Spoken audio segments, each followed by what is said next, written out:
sur le chantre à huile. Quand on parle du chantre à huile, on parle du bain de l'esprit, on parle de tu peux réussir avec ton talent. C'est deux concepts que le Seigneur m'a mis à cœur, et de passer des moments de partage, passer des bons moments au pied du Maître avec mes bien-aimés. J'avais commencé tout petit quand j'étais encore à l'école.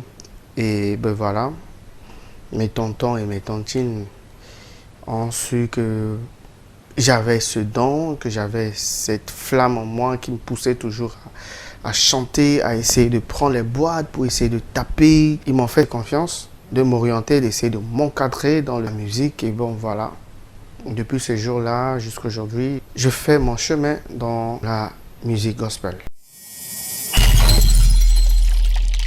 Et je dirais très tôt que j'ai connu le Seigneur. Je peux dire très tôt que j'ai commencé à faire l'œuvre de Dieu. Mais j'ajouterais à cela que faire l'œuvre de Dieu depuis tout petit, mais avec l'hypocrisie, parce qu'en réalité, je faisais ça comme tout un jeune qui venait de croire, peut-être qui venait de se baptiser, peut-être un jeune qui s'est dit que je suis né dans une famille chrétienne où on partait, on allait à l'église chaque jour. Donc, je le faisais aussi comme ces jeunes-là. Je le faisais parce que j'aime la musique. La majorité du temps qu'avant que je passais dans la maison de Dieu, c'était pas parce que j'aimais trop Dieu, parce que j'aimais trop faire l'œuvre de Dieu, mais en réalité parce que j'aimais me retrouver là où il y a la musique. Parce que je me sens vraiment à l'aise. Quand je fais la musique, quand je chante, je suis à l'aise.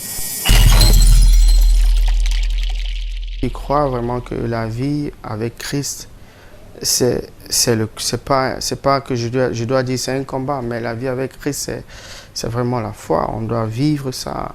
On doit se dire que même si aujourd'hui ça ne va pas, mais demain, après-demain, je crois que ça va aller. Et la vie avec Christ, c'est pas de baisser la tête, mais c'est de lever la tête. Donc, on dit qu'on est chrétien, ça ne veut pas dire qu'on doit passer que des moments du bien, que des moments de joie, que des moments de bonheur, mais on a aussi des moments difficiles à passer.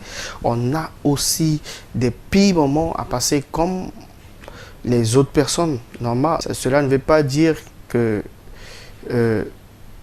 on passe des moments difficiles parce que Dieu ne nous aime pas. Cela ne veut pas dire que c'est le diable et tout, mais Dieu aussi peut nous faire passer ces moments d'épreuve. Dieu aussi peut nous faire passer par là.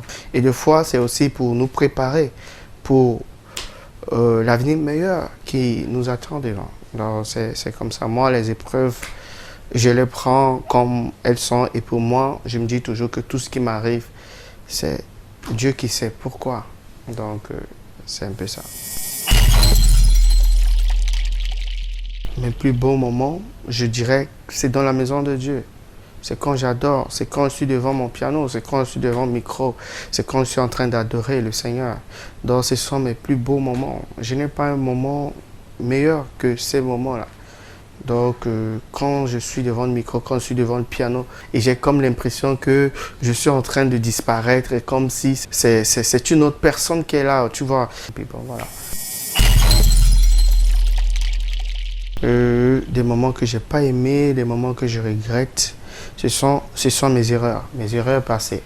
Ce sont mes erreurs passées, des choses que j'avais commises quand j'étais encore ce jeune qui avait la tête un peu en l'air, qui se dit que je chante bien, j'ai une belle voix, qui se dit que je suis quelqu'un peut-être que les gens envient pour ce talent qu'il a ou bien pour cet appel qu'il a, et celui-là qui n'est pas conscient, tu vois, un peu de ce que le Seigneur veut faire avec lui, mais qui se dit que j'ai tout ce qu'un jeune peut avoir pour jouir de la vie, quoi.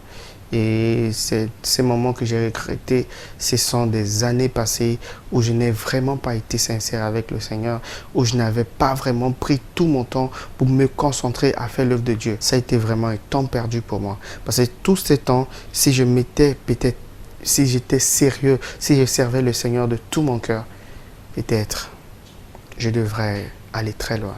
Vous savez, il y a un papa qui m'avait dit un jour, il y a un papa qui est dans notre ministère. C'est un papa qui a plus de 80 ans. Ce papa m'avait dit, fils, tu sais, quand je vous vois aujourd'hui comme ça, je vous envie parce que moi, Je regrette d'avoir connu le Seigneur à mon âge.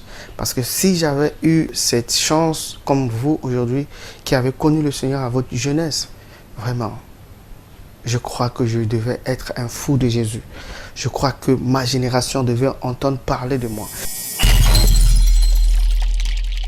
Je fais des featuring, bien sûr. Je fais des featuring. Il y a des featuring que j'avais déjà fait, que je n'ai pas encore posté, par exemple. J'avais chanté dans l'album d'Approach Adiboué. J'ai accompagné des artistes. Il y a même des featuring qui sont en cours. Il y a des featuring que j'ai fait que je n'ai jamais publié. Donc, je collabore avec tout le monde, mais seulement des personnes qui ont la crainte de Dieu.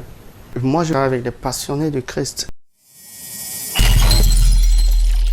Mon plus grand désir, c'est de me retrouver dans les coins du monde entier pour parler à la jeunesse, pour donner mon témoignage à la jeunesse, pour les motiver à avoir la foi en Dieu, avoir la foi à leur leader spirituel, d'être persévérant dans tous les domaines de leur vie. Un petit mot pour le bain de l'esprit. Wow. Bon, je dirais, bain de l'esprit, vraiment, cette année, on vous attend. L'année passée, on ne vous a pas vu. Oui, c'est vrai, il y avait Corona et tout, mais...